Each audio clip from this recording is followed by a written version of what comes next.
Hi, this is Scott Erickson with DTG from Tampa, Florida. Welcome to our video on the new Epson P800 17-inch printer.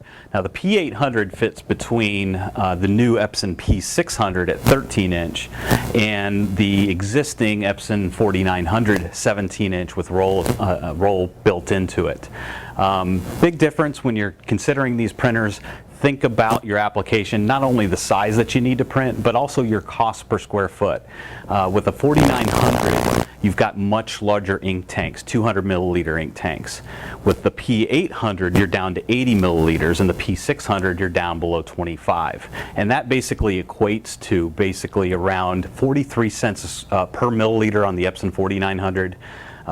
69 cents on the Epson P800, and then finally $1.24 per milliliter on the P600. So when considering a 17-inch or a desktop printer, the 13-inch and the P600, think about how much you're going to print and how much it's going to cost you to do those prints. Now the P800 is basically the exact same ink set as the P600. It's an 8+1 ink set, +1 meaning it has both blacks, photo black and matte black, to print on both photo media and matte fine art media. It features the new Ultrachrome HD ink set. Now the new HD ink set has been completely reformulated. It's got a new resin encapsulation, which yields a much greater Dmax, up to 1.5 times as great. And with our HDR profiles, we're actually seeing even greater than that in our Dmax. Basically, the new HD ink is also up to 2 times as archival in the print permanence ratings. These are ongoing at Wilhelm Imaging Research, but so far up to 2 times in print longevity.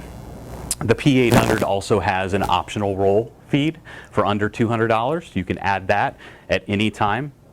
It's got built-in USB 2.0, Ethernet, as well as wireless capability, wireless N capability. It will connect to the older G style, but we don't really recommend that because of speed issues. It does have a built-in color touch display for navigating the front panel, checking ink levels, doing nozzle checks, things like that. It is important to point out that it doesn't have a cutter built in. Again, an advantage of the Epson 4900.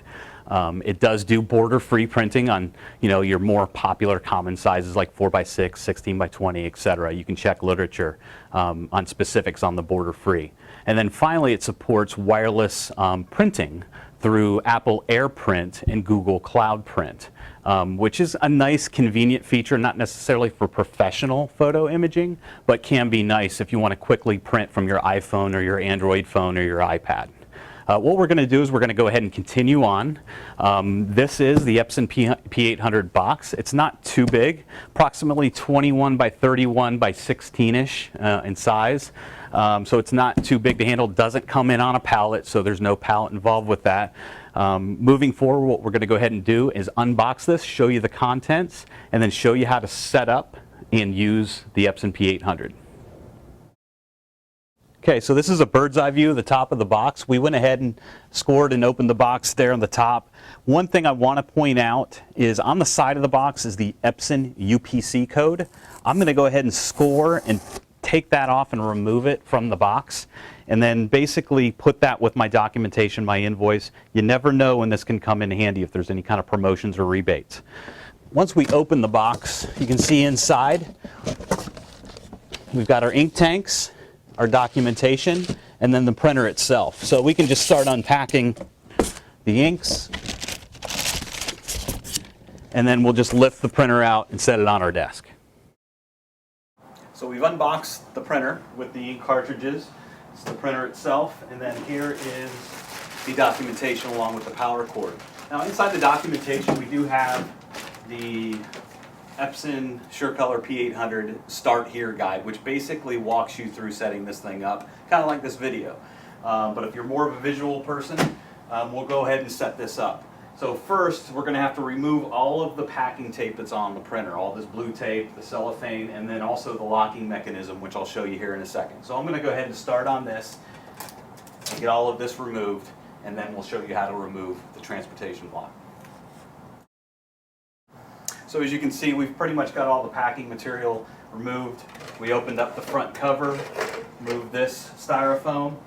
We've also got a note on here which basically is keeping the print head assembly kind of locked in over to the right, We're just going to follow this string and then pull to the left, and then just remove this piece that locks the print head down to the carriage.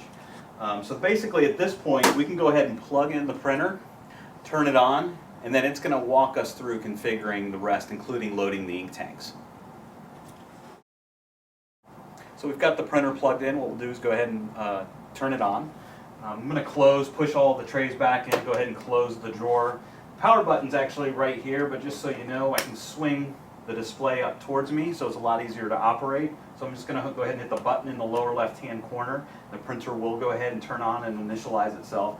At this point, it's asking me to select a language. So we can scroll up or scroll down and select a language. Here, we're going to select English. And once I push the English word, it's going to go ahead and start to initialize. After a few seconds, it will automatically pop the ink cover, and we'll go ahead and load the ink cartridges. So after about 45 seconds, the ink cover pops up, so we can lift it up, and then also on the front panel it lets us know to go ahead and install these ink cartridges. So we've gone ahead and taken the cartridges out of the bags. Just real quick on this last one, the bags have actually a little tear notch on the on one end of them, so it makes it a lot easier to open up. So just grab that tear notch and just pull down. Before you put ink cartridges into the printer, what you want to do is just go ahead and give them a little bit of shake. I usually like to do 3 or 4 at a time, so I don't have to sit there and individually shake each ink tank. Also note, these are initialization ink cartridges. They are 64 milliliters, not the full 80 milliliters. And it does take a little bit of the ink in the charging process, so you don't get a full set of inks in terms of use when you buy the new printer. You get these smaller initialization cartridges. So what we're going to do, they don't have to go in any order. You can just start randomly inserting the inks. So what we'll do is just go ahead and push them in, and you'll hear a click. Now, the ink cartridges are labeled with an arrow pointing in the direction to which they need to go in, and then they're also labeled on the back side. So this says LLK. I'm going to find LLK on the top of the printer, arrow up and pointing in, and push it in until it clicks. So we'll continue on with the rest of these inks, and then we'll pick up and show you what happens after we put the last ink tank in. So ready to put the last ink tank in. Also on the front panel color display, it's actually showing you which tanks are inserted and which tanks are not inserted with a red X. All right, so we'll go ahead and pop that last one in. Red X disappears. It basically says close the cover. And at this point, it's going to go ahead and charge or prime the printer with the ink tanks. It's really important to note, you don't want to turn the printer off or unplug the printer in the middle of this process, because if you do, it will actually have to start completely over and waste more ink. So try to let this sit. It'll take probably anywhere from 8 to 10 minutes, but once that's finished and it's primed, you're ready to continue on. So once the ink tanks have finished charging, basically the printer will be ready. It'll on the front panel of the display, it'll show the load guide, which will assist you in loading paper. What we wanted to do at this point is bring in the Epson 4900. Again, if you guys are still considering which printer to buy, this kind of gives you a good reference as far as the size of these printers. The P800, which is 17 inches wide, versus the P600, which is 13 inches wide, in terms of the print path, is actually barely bigger than the P600. It's 2 to 3 inches wider, about the same in depth. Considering that desk space and all that, it's not much bigger on the P800. From the 4900 standpoint, you can see that the 4900 is much wider than both of these printers, because one of the additional orange and green ink tanks, the larger ink tanks, so it's much more of a more substantial piece of printing equipment. What we're going to continue on with now is continue setting up the P800, and according to the guide, it just kind of walks you through loading paper, but what we're also going to do is do the print head alignment so that we get the best possible print quality. Okay, so what we're going to do is go ahead and load paper and do a print head alignment at this point. So loading paper is in that startup guide, but the print head alignment procedure is not. So this is where we kind of divert a little bit from that written instruction startup guide that you've got with the printer.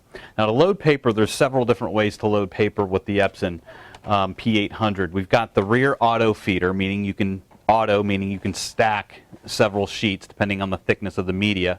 In your documentation is the actual number of sheets that you can stack per the type of media. So the thinner the media, the more that you can stack.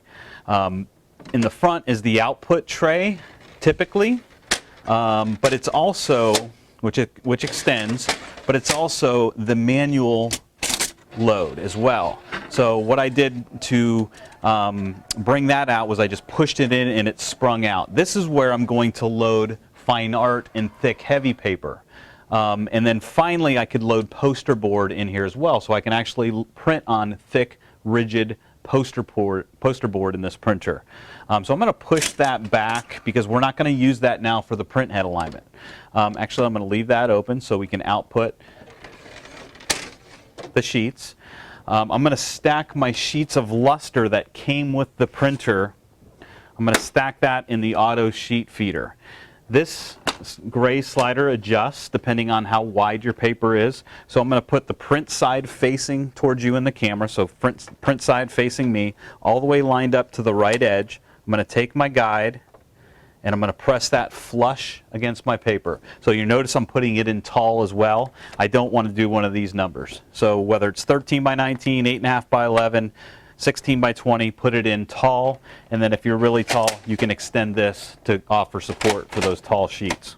All right, so once I've got it loaded, there's an actual sensor inside the printer. What we'll do is we'll cut away and we'll get a close-up of the front panel of the printer so you can see actually what it's saying. Okay, so as discussed before, the sensor automatically picked up that I was loading paper in the auto sheet feeder. In fact, watch when I pull this out, it actually goes back to the home menu. As soon as I put the paper back in, it takes me automatically to what paper size am I putting. If I wanted to change this, I do have letter size paper, but if I wanted to change it, I could hit these left and right arrows to specify which size paper I have in there. Also the paper type. All right, so I'm going to go ahead and select, this is the premium luster photo paper. So I'm going to select premium luster as my page selection, or my media selection. This has everything, has nothing to do with color, but has everything to do with the paper thickness, all right, that I'm loading in the machine, so it can auto adjust the print head height and the feed mechanism. So once I make those selections, I'm going to go ahead and hit OK. To do the print head alignment, I'm going to click on the lower right icon, which is the wrench and the screwdriver, to take us into the setup menu. I'm going to go to maintenance, so I'm going to push the maintenance option, and then I'm going to use the down arrow to go all the way down to where it says print head alignment. I'm going to select print head alignment, and basically tells me to load, the correct paper in the printer, which we've already done, and then I'm going to hit print. All right, once I hit print, this is going to print out the print head alignment pattern, which I'm going to look at and actually choose the best alignment pattern and enter back into the printer. Once this prints, we'll go ahead and cover that to show you how to do that. Again, this is real important to make sure that you get the best, highest quality prints out of your P800. Okay, so after about 10-15 minutes, 2 pages of the print alignment pattern have printed out, and we're basically going to enter 12 values. When it finishes, it automatically takes you to the screen that allows you to enter the value that you chose on the prints. So it says number 1, the default value is 5. So I have a choice, and you'll see this in a second, of the values between 1 and 9. Just by chance, I did choose 5 for that first one. Now, just so you know, if I had chosen 2, I would just hit the down arrow. If I had chosen 7 or 8, I can hit the up arrow. But I'm going to go ahead and hit 5 because 5 was the value I chose on the printouts. You'll see in a second. And then I'm going to hit proceed. And that's going to basically take me to number 2. And I'm going to keep entering these values until I get all 12 entered. So here's a shot of the actual paper, the first sheet that came out. Moving kind of from left to right, it gives me 9 boxes, and some of those boxes have very big gaps, white lines. Some of them have overlapping lines. What I'm doing is I'm picking the box, all right, with the cleanest look. no overlap or very little overlap or no dark lines represented. So in this first row, number 5 was the winner. And the second row, number 3 was. So I basically go to the front panel of the printer and I'll enter number 3 for the second row. Then I'll proceed. Then I'll enter number 3, which was a 4 value. And again, I visually looked at this already and I circled them. So that's kind of a quick tip for you. Just basically pick all 12 rows, and this is the second sheet. Pick all 12 rows with a pen and then go to the front panel of the printer and enter them.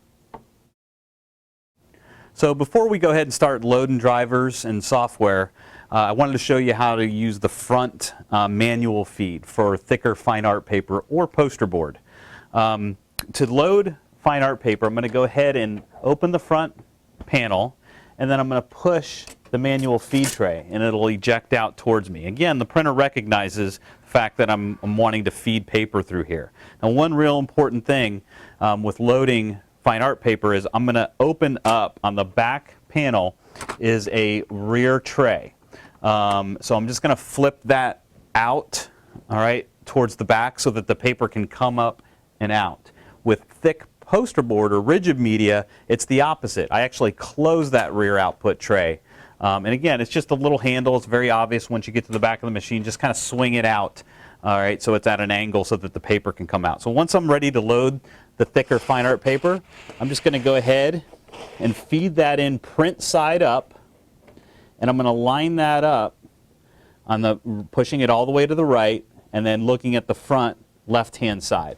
Now the front panel is kind of walking me through this as well. So I'm just basically at this point, since I've got the paper in there, it senses that. I'm going to hit the load button, all right, and it's going to go ahead and feed the media. You'll see it kind of pop up out of the back, and if it's happy, if I loaded it in straight, it'll be at the screen position asking me what the size of the paper is, as well as what type of paper that we saw with the auto sheet feed load as well. So what we're going to do is we're going to go ahead and push the manual tray, and we're going to select what size. It happens to be 13 by 19. The printer does guess based on the width of the media, so this is a 13 by 19 sheet. And then I'm going to enter the paper type. So I'm going to enter my paper type. If my paper type's not listed here, I'm going to pick something similar. So for example, this is the textured watercolor paper, and that's actually not in the list. So I'm going to pick something similar, which would be something like the ultra smooth fine art or the velvet fine art, just something similar in thickness, and then just click OK. Once I click OK, the paper's loaded and I'm ready to print to it.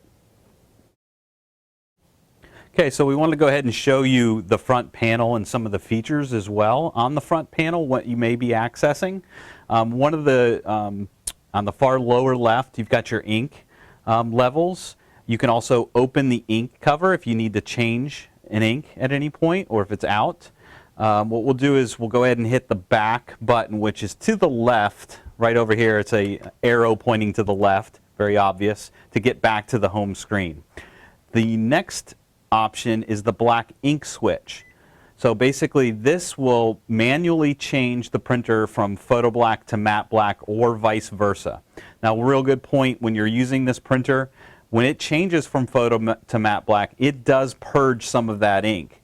Anywhere from 1.5 to 3.5 or 4.5 milliliters of ink. So, this can cost you a little bit of money when you're switching back and forth. So you want to try to gang your jobs, do all the photo black ink jobs, and then switch to the matte black. Don't be constantly switching back and forth because it does cost some money to do that. This is the Wi-Fi setup. Again, you can connect to this via Wi-Fi. We do recommend wireless N. You can connect to the wireless G or the slower networks, but it will dramatically slow down the printer in most cases. So in all honesty, if you're printing in a business environment, we recommend hardwiring either with a USB 2.0 or an Ethernet cable. So again, I'm just going to hit that back arrow to the left and then finally show you the maintenance or the setup menu. We've got the maintenance submenu, the system administration, network status, and then print a status sheet. I'm going to go ahead and hit the maintenance button. Here's where you can do your nozzle checks, your print head cleanings, power cleaning, or now it's called a heavy head cleaning, the paper guide cleaning, and as you scroll down here, you can see the head alignment, which we went into earlier. Let's print a print head nozzle check just to make sure all the jets are firing. So I can just push that.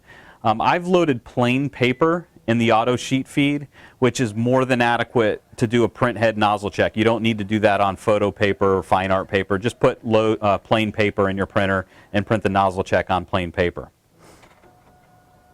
So this is going to go through the actual process of printing a nozzle check, and then we'll eject the paper, and we'll go ahead and take a look at that nozzle check so you know what to look for. Now you can also do this actually from your computer screen as well with the utility, and it will show you, exactly how your print head nozzles are looking.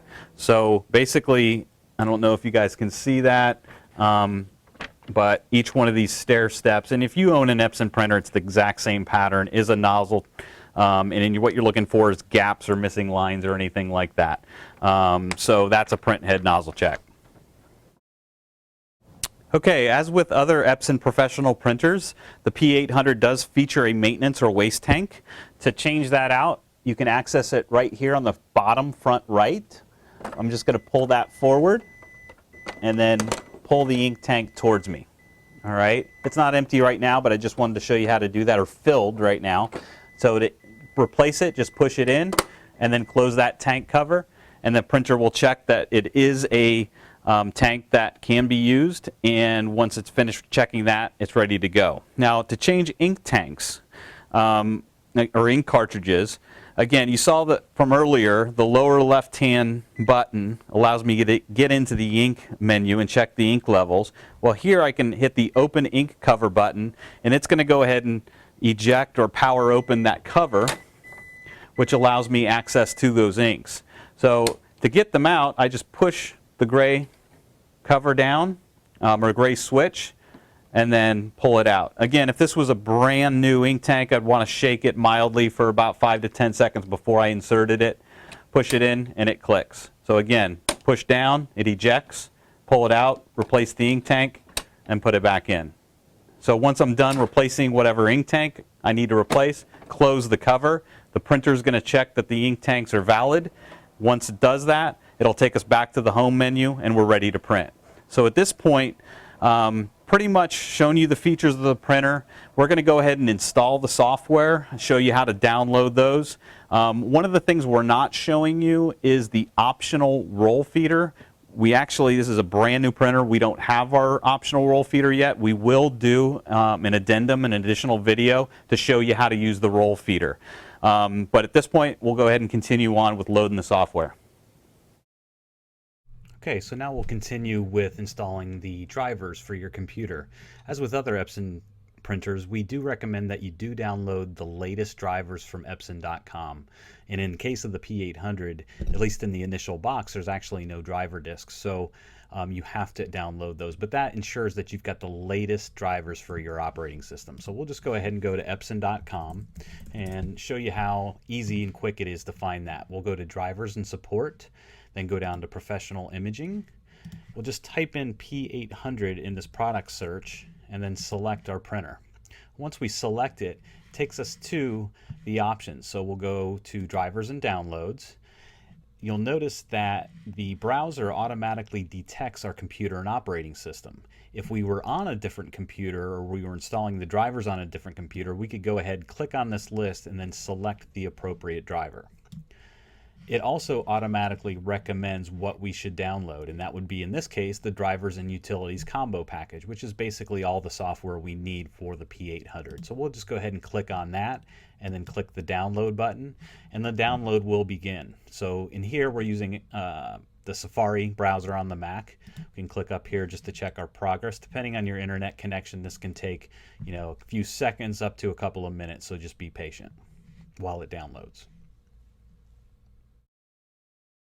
So once that's finished downloading, I can either access the file directly from the Safari download shortcut, or just go to my Finder and then go to my downloads and then locate the recently downloaded file. So I'll double click that DMG file, which will mount the installer, and then I'll just double click the Epson icon.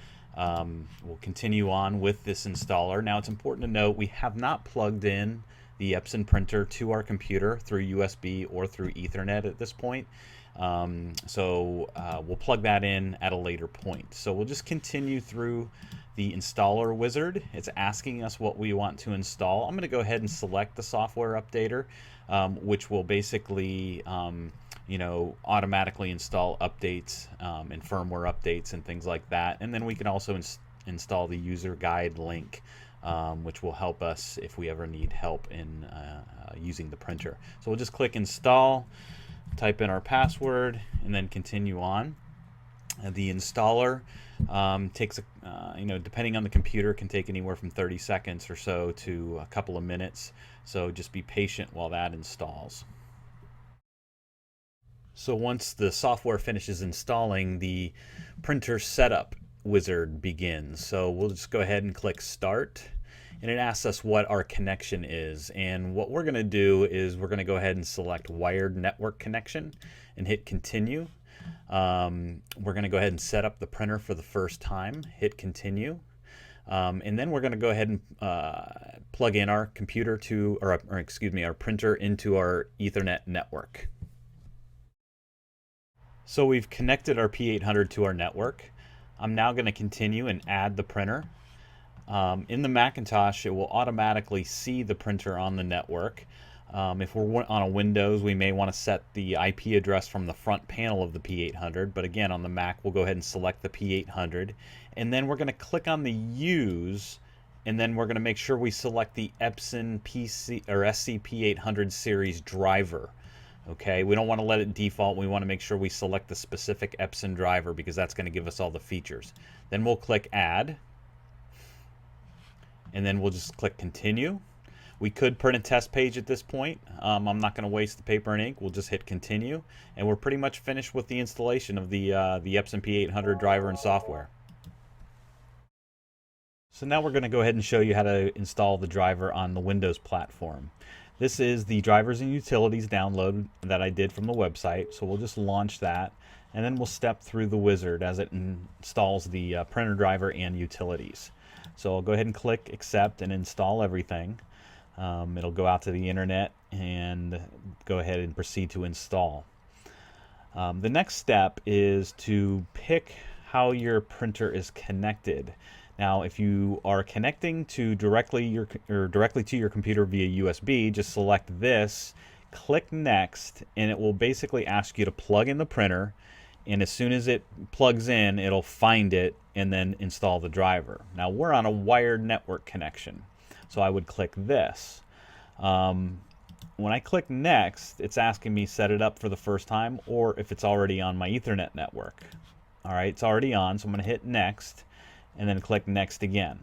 Now this launches a utility which goes out over your network and tries to find the printer. Well, it just so happens on our network it did not automatically find the printer. So after troubleshooting a bit, I went ahead and downloaded just the printer driver from Epson.com. So instead of this, I actually installed or downloaded in, I'm going to install that. So this is that download. So I'll launch that, click yes, okay. And then I'm going to click OK, agree to the terms. And then I'm going to select yes network connection, search options, and I'm going to specify the IP address that I actually entered on the front panel of the printer.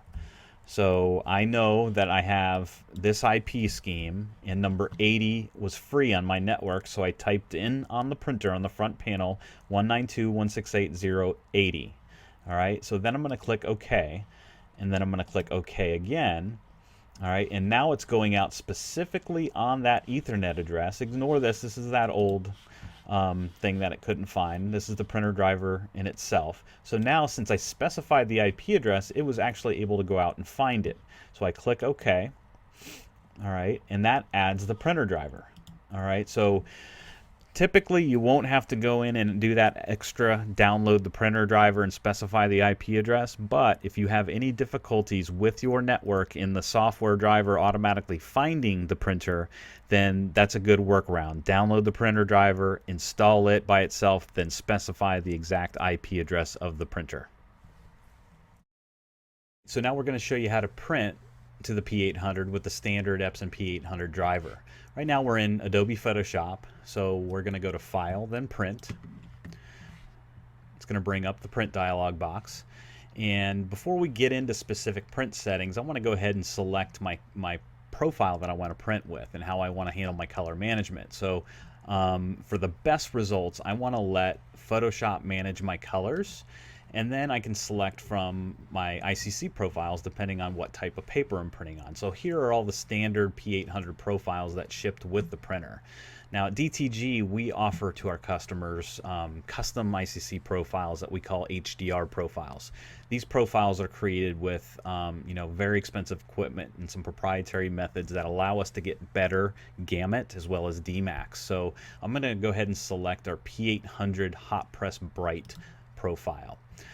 In terms of the options down here, this is very subjective. You can go with relative colorimetric or perceptual for rendering intent. Depends on the image and your media. A lot of different scenarios, but really either one will be acceptable, but you can get better results depending on the file. Next, I'm going to hit print settings. So first thing I'm going to do is I'm going to go ahead and set my page size. My existing file right now is 16.2 by roughly 11 or 17 by 12. So I'm going to go ahead and go to Manage Custom Sizes just so you see how to do it. I'm going to say I've got a 17-inch sheet by 22-inch sheet. All right, and click OK. All right, so that will basically center my image in a 17 by 22. All right, the next thing I'm going to do is I'm going to click on this layout drop list and go down to printer settings. These are the printer specific driver settings. So I'm going to go in here and select my page setup in terms of what my paper feed is. So for fine art, I'm going to pick front feed fine art. All right. Then for media type, I'm going to pick the appropriate media type for what I'm printing on. So this really needs to match my ICC profile base setting. Okay, so this is Hot Press Bright. That's what my profile was built on, so I'm going to select Hot Press Bright. All right, your next thing is your quality and your print quality. You'll notice that print mode and color mode are automatically turned off because the driver is intelligent. It sees that Photoshop is managing colors, so it says, hey, I don't need to manage the colors, turn me off. All right, and it handles that automatically. Really nice. All right, so in terms of output resolution and print quality, I print everything that we do in terms of samples and demos and trying, to show these printers off actually at 1440. You can print at 2880. Believe it or not, you can actually see sometimes better results at 1440. This will definitely use more ink, but again, I recommend 1440, not necessarily 2880. So we're going to select 1440. High speed in my case is checked, and that's basically print bidirectional. And I do that because I took the time to do that print head alignment that we showed you earlier in the setup video. If you didn't do the print head alignment, and you had this checked, you might see some ghosting or some artifacting with the text or fine lines because you didn't take the time to do the alignment. But since I did, I'm going to check that. We'll get faster printing, and we're basically ready to print at this point. So I'll hit save. You can now see the preview is centering my image in my custom sheet, and I'll just hit print and it's ready to go. So this completes our setup of the new Epson P800 desktop 17-inch printer. Just to remind you, DTG does sell and support the Epson P800 printer along with all of the ink and paper and media supplies for it. We also offer our custom HDR profiles, which are a step and above and beyond the standard ICC profiles that come with Epson, and even custom ICC profiles, offering increased DMAX and also expanded color gamut. The printer truly is a great printer. The new HD ink set does indeed offer a greater DMAX. Also consider, again, if you haven't purchased yet, The Epson 4900 printer, if you're doing a lot of printing, that cost per milliliter does come down and can give you a greater return on your investment. So appreciate it. If you have any questions, feel free to give us a call at 800-681-0024 or visit our website at www.dtgweb.com. Thanks.